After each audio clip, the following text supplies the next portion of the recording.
Okay, we are ready to come back together for our third speaker.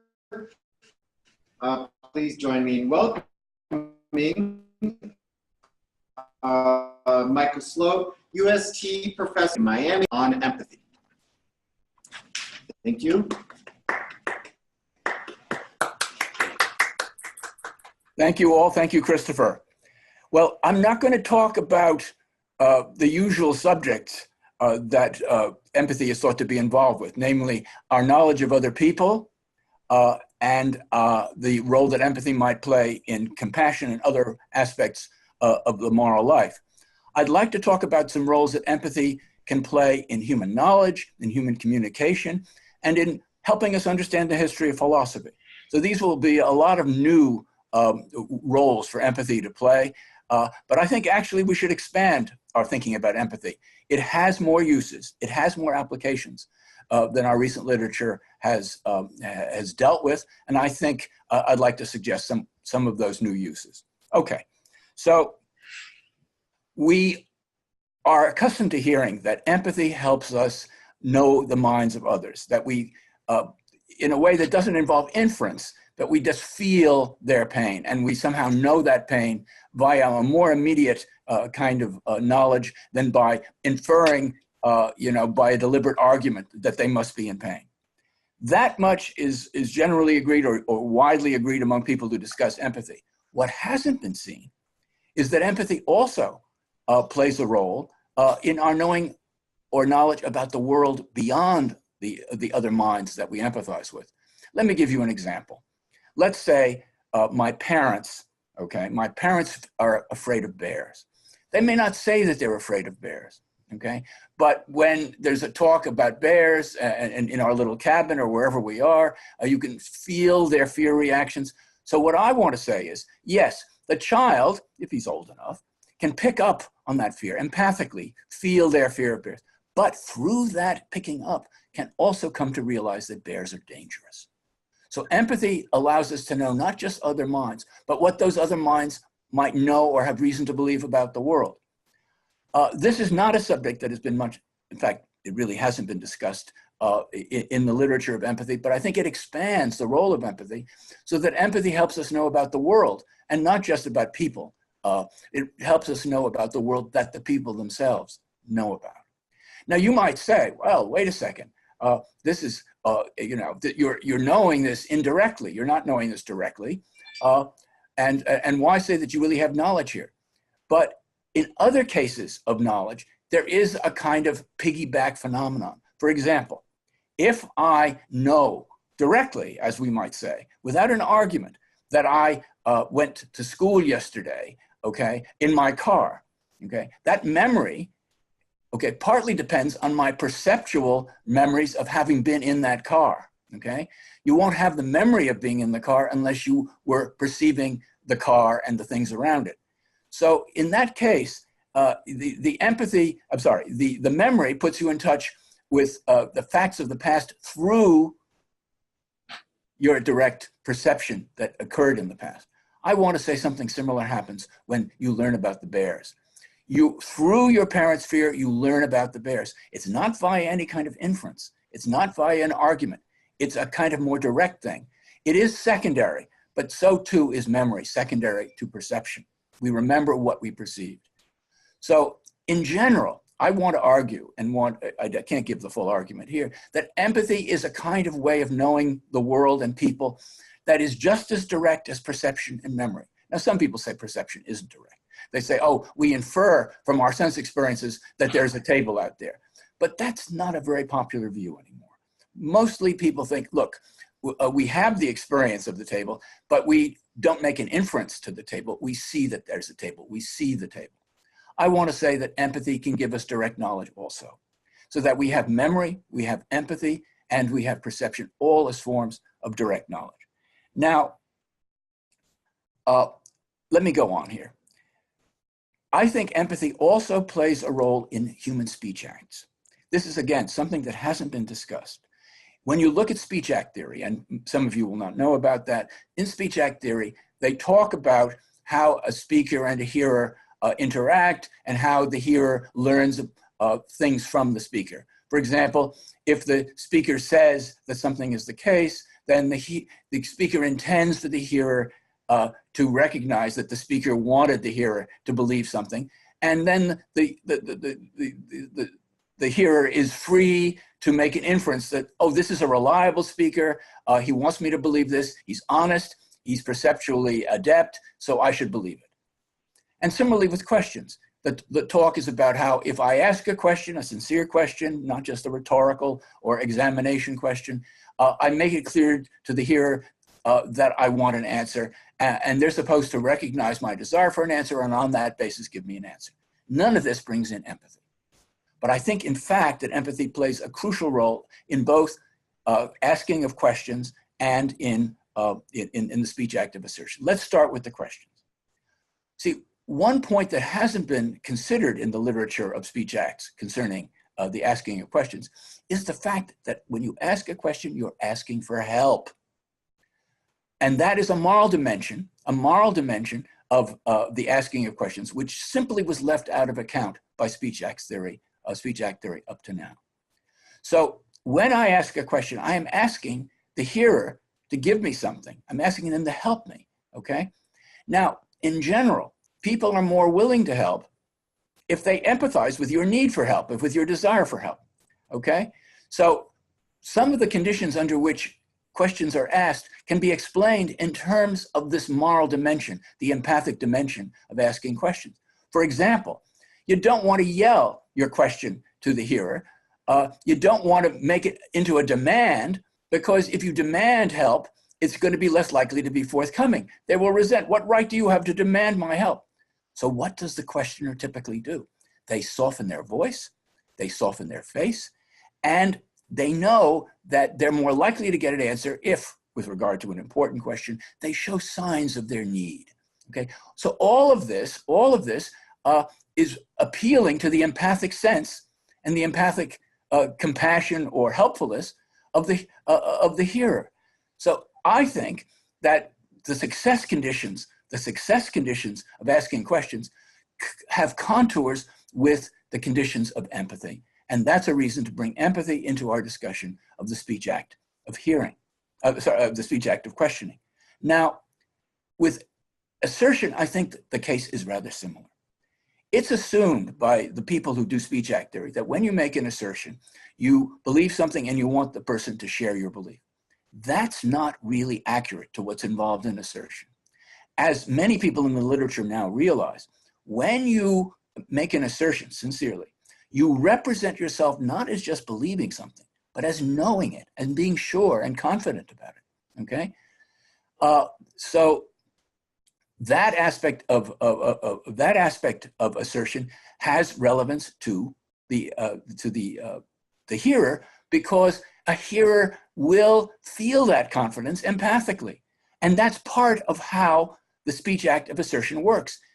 The asserter, the person who makes the assertion, doesn't speak too loud again, because if it's too loud or too meek, it's not going to exude confidence. They want their confidence to convey itself to the listener, to the person they're making that assertion to. And that, in fact, is partly how it works, okay? So it's not just some kind of argument, oh, this person is reliable, and therefore I can trust them. Rather, the confidence exudes itself, empathically is felt by the person who hears. And if I'm not mistaken, and if what I said about bears is correct, that confidence, that empathy will put one in touch with what the speaker's confidence conveys. So the hearer will be more likely to be confident because they have empathy with the confidence of the speaker. Okay, so here then we have another example of how empathy can help in a speech act. Without that empathy, I don't think assertion would be as successful. And I think asserters know this. Asserters know that if they say something firmly, and if they say it calmly, and they get near, which helps with empathy, if they get near, not too near, but if they get near to the hearer, that's more likely to empathically convey their confidence. All speakers know this implicitly. And hearers also implicitly understand this. They understand when they see that the speaker seems confident, when they empathically feel that confidence, they are more likely to have that confidence in their own right. This is very much like what Charles Stevenson said, almost 80, in fact, 81 years ago, in his The Emotive Meaning of Moral Judgments, when he said, when we make a moral judgment, okay, and say that we like something and that it's good, okay, we expect that to have an influence on the hearer. We expect by a kind of contagion, and he used the word contagion, that they will pick up on our attitude, and they, through the contagion, will start to share our attitude. Well, I'm saying something similar happens with all assertions. It's not a question of sharing the attitude that something is good. It's rather sharing the confidence that any sincere asserter has. That, in other words, works via the same contagion that Charles Stevenson was talking about, but it works, okay, with all assertions and not just with some. Now, here there's an interesting point to be made about the way that empathy goes back on itself, that doubles back on itself. When somebody makes an assertion and exudes that confidence, they want to make the hearer confident too. They want to assure the hearer. That's what assuring means. It means making them sure too. Now, so there are reasons why you want the person who hears you not just to believe what you say, but to be confident about it, okay? That can be useful to the speaker, to the asserter. So if the asserter makes his assertion, and let's say the person who hears it picks up on that confidence, the asserter will also want to pick up on whether they've gotten that confidence through to the hearer, whether they've made the hearer confident, whether they've really succeeded in assuring them. So what I want to say there is that the empathy doubles back. The hearer empathizes with the confidence and perhaps becomes confident. But then the speaker wants to know about this. And if they've made the person confident through empathy, they can determine, oh yes, they show by the signs in their face, they show by what they say, that they are in fact confident. So, so the empathy in speech acts of assertions has a tendency to double back. This is all the more reason to see how empathy, or to say that empathy has an important role in the speech act of assertion. If time permitted, I could tell you how it plays a role in giving thanks, or in thanking someone, in warning people, and in all kinds of other speech acts. So I'm saying speech act theory really ought to expand itself.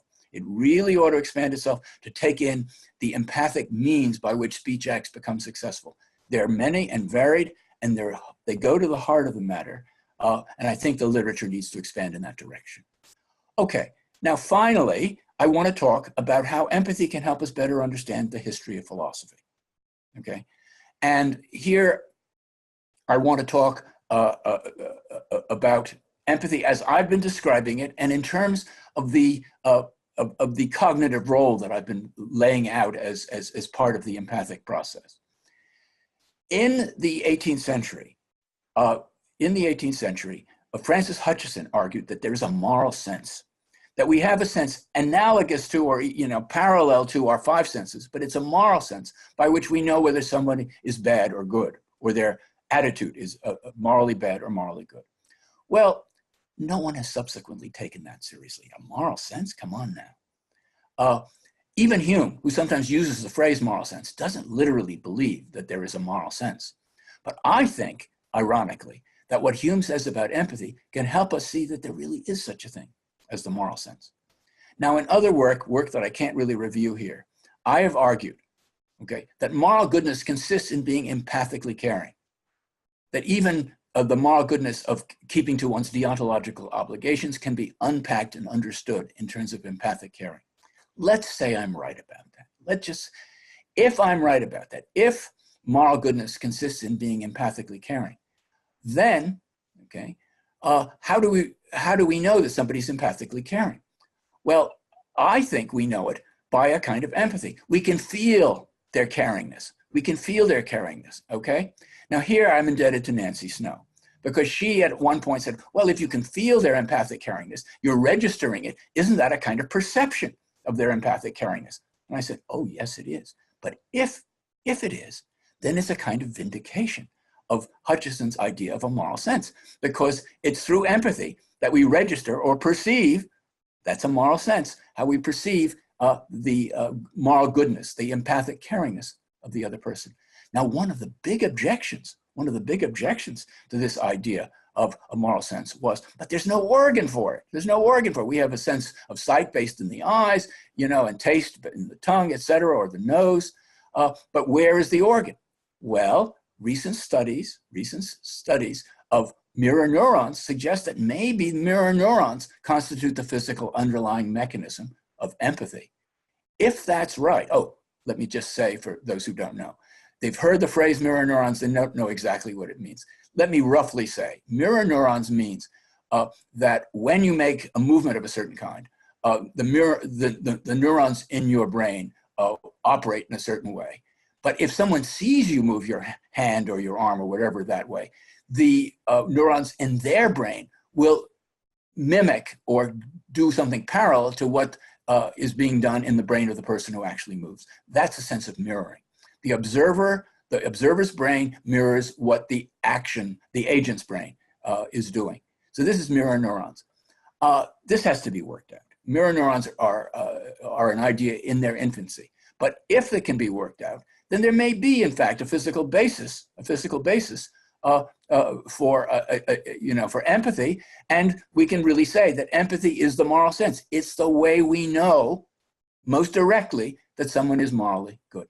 Now, this is ironic, because what I'm saying is that the empathy which Hume pioneered and which Hutcheson didn't know about actually is the basis for resuscitating Hutcheson's idea of a moral sense and going against Hume's own view. So it's rather ironic. Hume rejects the moral sense, but his own account of empathy can help us toward the idea of a moral sense.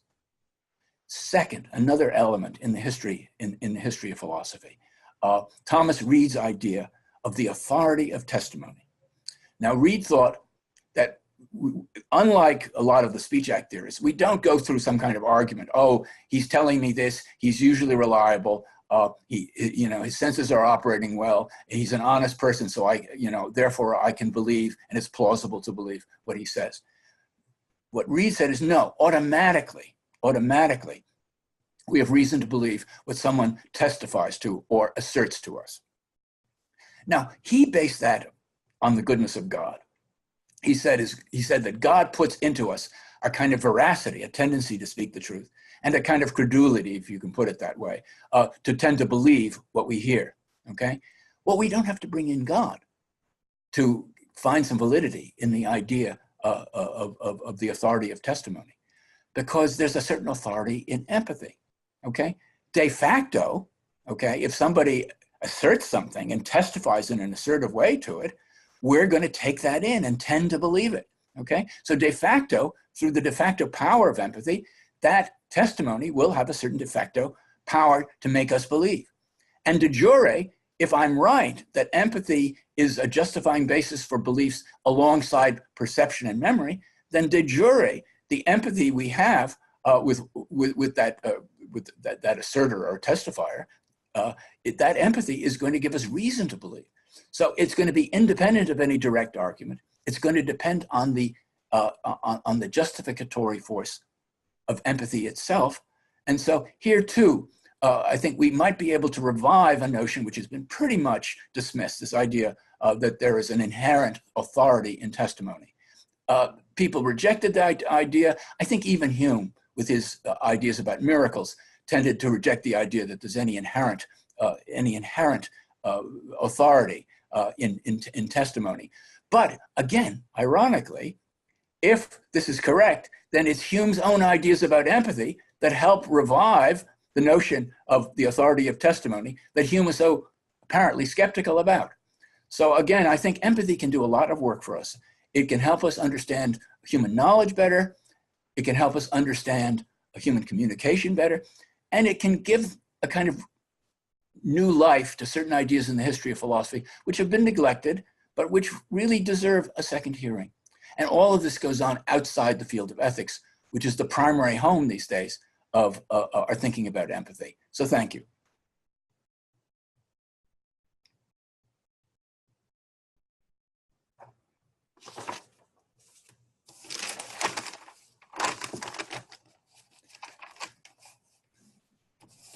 Keynotes, we will begin with a keynote speaker. You can unmute your microphone and begin speaking. Does someone else want to go first? I've been hogging the mic. I have something that's pretty brief, if that's all right. Yes. Who is saying? Robert Audi again. Yeah, this is from Michael Slote.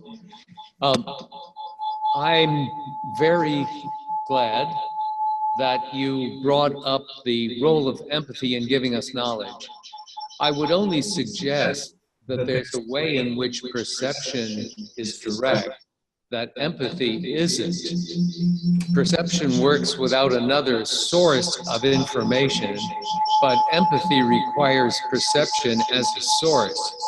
I would say your really important point here is that empathy can give us knowledge we wouldn't otherwise have, and it can give us direct knowledge in the sense of non-inferential knowledge. So you might know that bears are frightening because you simply realize it through realizing the fear of those you identify with. But my question for you would be this: couldn't you allow that empathy could be indispensable in knowing certain things are frightening, even if you do infer it? So my knowledge could be just as good if I went to the frighteningness of certain persons by inferring that my friends wouldn't be afraid, and I feel their fear, so that's how I know they're afraid. They wouldn't be as afraid if that person weren't dangerous. So I'm with you most of the way, I think. Well, actually, Robert, we're not disagreeing, because I never said that empathy was indispensable for the knowledge of the dangerousness of bears or other such matters. I just think it's one way of directly knowing, non-inferentially knowing. And also, that's why I emphasize the case of memory. See, memory does ride piggyback on perception. Most memory does. And so I agree with you that empathy rides piggyback on perception too, but that doesn't make it any more indirect than memory is. And so that's my point. I can't hear. Great, thank you. A reminder for the speakers: if you unmute your mic, try silencing your speaker so that we don't get feedback. So if you're talking, silence the speaker so that we're not going to get feedback. Okay, I just wanted next. to say briefly, I think Michael may have said in passing that empathy is as direct as perception. Both of us agree that empathy and memory require knowledge from some other source, but they can still be important sources of knowledge, even indispensable perhaps, and sources of non-inferential knowledge. Well, I agree. Empathy is not as direct as perception. I had a question about the authority of testimony, because I'm wondering if the de jure and the de facto, as you call them, or the descriptive and the normative, come apart here. Because it is true that we're more likely to believe testimony when someone is expressing it confidently. But I've learned through experience that, and a bunch of social scientific studies, that rich white men, often with very bad haircuts, are much more likely to speak confidently than poor, underprivileged women of color with good haircuts. And I've noticed that when I accept the testimony that rich white men with bad haircuts write on the side of buses or given their rallies, I usually am led astray. So on the whole, I think it's like one of those rough and ready heuristics that Daniel Kahneman and their ilk like talking about. If someone's confident when they're saying something, all else being equal, I should be more likely to believe it, not just descriptively will, but normatively should. But all else isn't equal. And I need to work really hard to block my instinctual empathy with the confidence of rich white men with bad haircuts. And that's where the de facto and the de jure come apart. I absolutely agree with you, Michael. This is absolutely right. And it raises a moral problem. If women's voices tend to be softer than men's, is this an epistemic disadvantage that we somehow have to work to overcome? And I agree with you. We have to think about this more. I have a question, Jim Sturba. I was not clear that empathy always is on the moral side of things. I mean, thinking about a Trump rally, the audience has a lot of empathy with Donald Trump up there when he's saying things that really are disgraceful and injurious to people, and yet that's all. There's plenty of empathy, but it's not a moral empathy. And I thought you were maintaining that sort of empathy, by its very nature, was always on the moral side of this. No, no, I'm not saying that. There can be empathy that is blinkered, for example, because, for example, a judge who refuses to send a man to prison because he sees the prisoner trembling before him, and he sees the prisoner's family, and he says, "I can't send you to prison. You're a free man." Well, this is a blinkered empathy. He's not thinking about the danger to society or what has happened to the victims. Now, in the case of the Trump rally, okay, I agree that there can be empathy there, but you know, if your empathy is picking up on somebody who is themselves not empathic and who's full of hatred, okay, then the moral divisiveness or ungodliness of what you're picking up on will presumably transfer itself. So you might say that, you know, what's morally good can transfer itself, what's morally bad can also transfer, and that needs to be spelled out much more. So I think you're absolutely right about this. But I never said that empathy in general is a sign of the moral. There have to be other conditions met. I talk about those other conditions in my book, Moral Sentimentalism. It can't be a blinkered empathy. And it can't be an empathy that is riding piggyback, and this is your nice point. It can't be riding piggyback on a lack of empathy. Okay, that sounds good. Michael, may I ask another question? Yes, this is Carol Mayer again. In talking about the doubling back of empathy so that the speaker or the asserter is observing the responses of the hearer and noting that there seemed to be evidence there of agreement or at least good hearing. This gives information to the speaker as to how to continue to hold the attention and approval of the hearer and so manipulate the hearer. And I'm wondering, does this point to a function of empathy toward self-preservation? Well, I don't know about the relation to self-preservation, but if you're talking about manipulating, that isn't so much self-preservation as it is egoistic desire for power or whatever it is that goes beyond the moral. But you know, what Jim Sturba said, seems to very much of a piece with what you're just saying, that sometimes, you know, the fact that you have got the person to be as confident as you are can then be used by a duplicitous speaker to do various things. So absolutely, assertion can be, even if the assertion of something true, even the assertion of something absolutely true, can then be used to manipulate someone.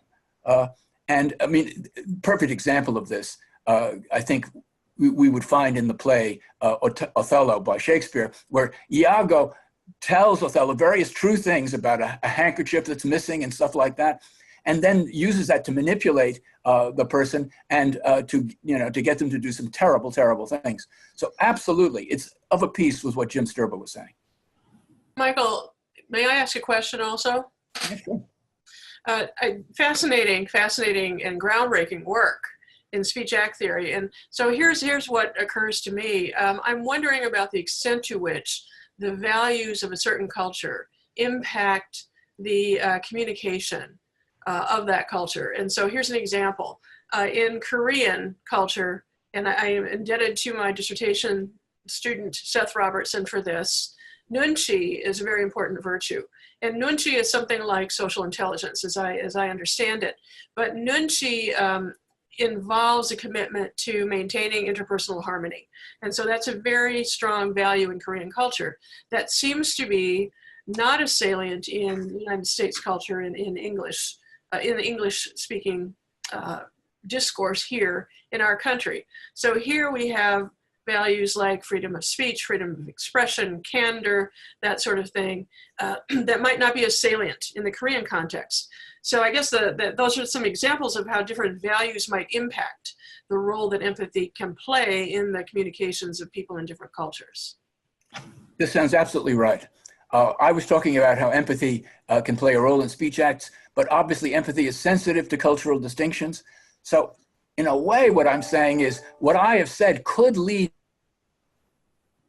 that they have to take in anthropology and sociology to a greater extent in what they say about their speech acts. Mm-hmm. So you're expanding my horizon or my argument, I think, in a very interesting and good direction. Michael, that could be your next book after this one.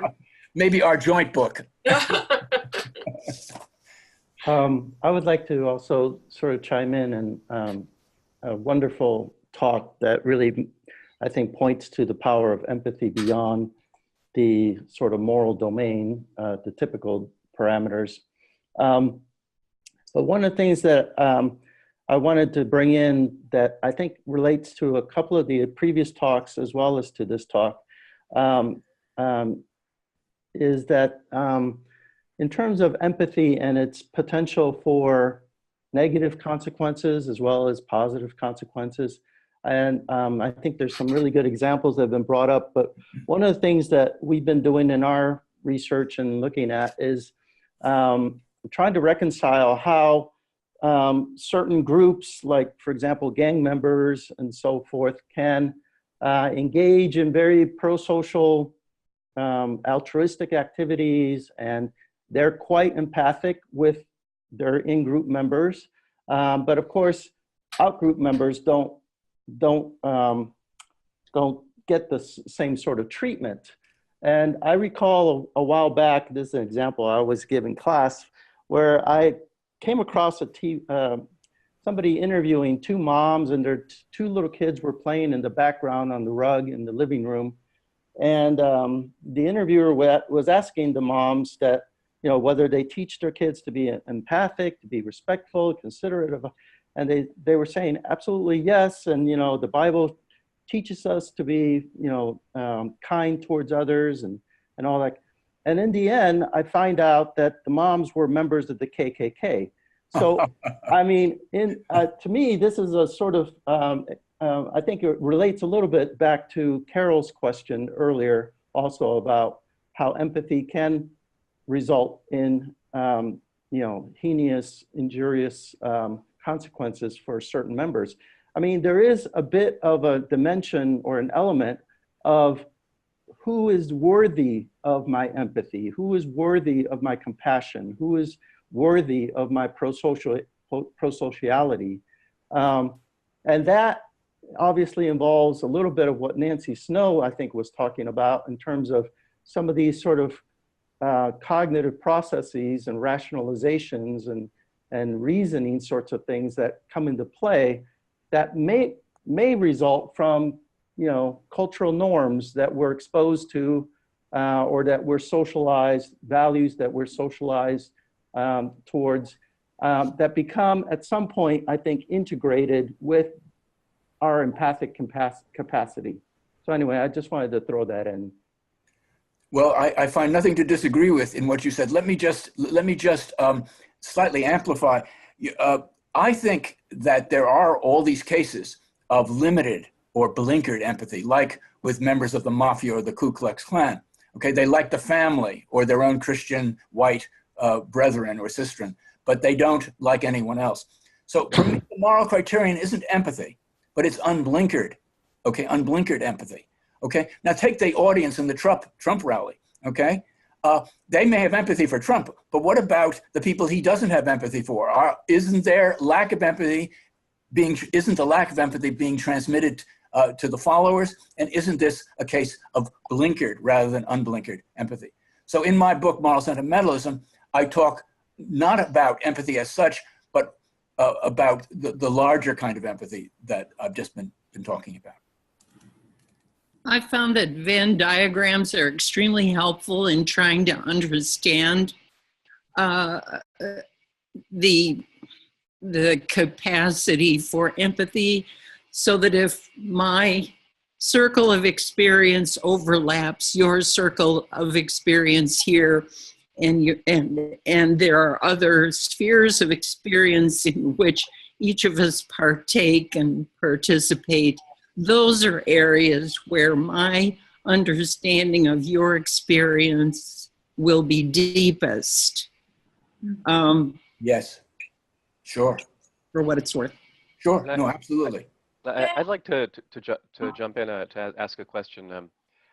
I'm a movement-based educator, amateur philosopher, but I've worked a good deal with children and with autism spectrum conditions and their families. Mm-hmm. And I've noticed that there's a long route to building emotional regulation and referencing someone else's face. And we can take this long route by putting a mirror in front of myself and a client, or a client's mom and the client. And because most people with autism spectrum conditions have empathy, but they're very slow in being able to try on affect. And most of us lose patience with their slowness in trying on affect before we actually have a match. So, and the longer approach is to work with someone until you can feel, both of you can feel that affectual match. And then, you see then a quickening of the pace with which a person with an autism spectrum condition can become able to get that affectual match, and then understand internally, oh, I see your smile. I try on your smile spontaneously, therefore I conclude that you're probably feeling something like me. That's very different from the quicker approach that's usually taken, where children with autism spectrum conditions, because they have the ability to rationally process, they're shown faces like, oh, when I see a face that looks like this, when I see this smile, it means that someone is happy. And what's skipped is the trying it on. And so I've watched over the years, over and over, children with autism spectrum conditions who are put through award-winning emotional processing training programs come to process emotions like sociopaths, where they become much more able to respond quickly and appropriately, but not as able to still feel. So they become more manipulative, and they were in a way that they weren't initially.